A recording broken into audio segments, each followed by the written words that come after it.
How to create Google Forms and share the link. Hello everyone, this is Max. Welcome back to another tutorial video. So let's start without wasting any time. Also make sure to watch this video till the end. So first of all, open up web browser on a device. Now tap on the search bar. Now type Google Forms. Now open up the first website. Now wait for some time.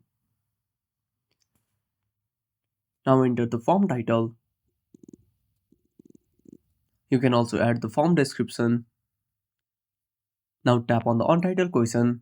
Now write your question. Now once you fill up the form, now tap on the send icon or now tap on publish. Now tap on got it. Now tap on the link icon. Now tap on three dots, enable desktop site. Now go to the form. Now again tap on the link icon. Now tap on copy. Now share the link with your friends, families, and that's it. Thanks for watching. Make sure to subscribe our channel and hit the bell icon. See you in the next video.